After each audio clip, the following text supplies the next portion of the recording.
पर कराबै बवाल। आज बहरा से ले ले लाल पियर साड़िया करी हना कौनो सवाल। आज भैया के शादी होते जैबै नाई हराबा डीजे पर कराबै बवाल। आज भैया के शादी होते जैबै नाई हराबा डीजे पर कराबै बवाल। आज बहरा से ले ले लाल पियर साड़िया करी हना कवनो सवाल। आज भैया के शादी होते जैबै नाई हराबा डीजे पर कराबै बवाल। आज भैया के शादी होते जैबै नाई हराबा डीजे पर कराबै बवाल।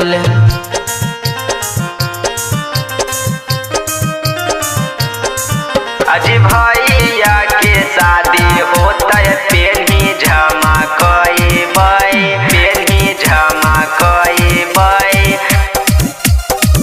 डीजे पर कराबै बवाल। धाके पलेन सैया चल घरबा टिकट कटाला तत्काल। धाके ट्रेन सैया चल घरबा टिकट कटाला तत्काल। आज भैया के शादी होते जैबै नाई हराबा डीजे पर कराबै बवाल।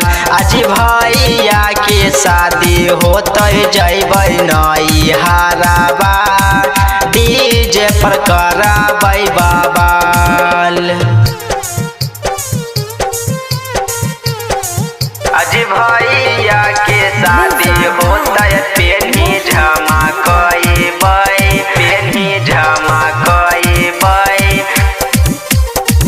डीजे पर कराबै बवाल।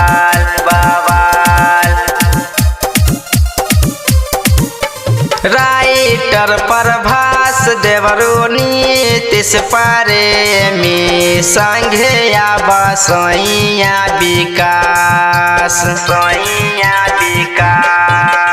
राइटर प्रभास देवरो नीतीश प्रेमी संगे आबा सैया सुजीत। आज भैया के शादी होते पेन्ही झमकबै डीजे पर कराबै बवाल। आज भैया के शादी होते जैबै नाई हराबा डीजे पर कराबै धमाल। बहरा से ले ले लाल पियर साड़िया करी हना कौनो सवाल।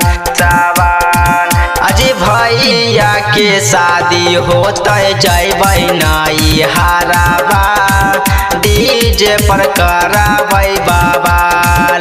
आज भैया के शादी होते जैबै नाई हराबा डीजे पर कराबै बवाल। Recording by Vishal Films। आज बहरा से ले ले लाल पियर साड़िया करी हना कौनो सवाल। आज भैया के शादी होते जैबै नाई हराबा डीजे पर करा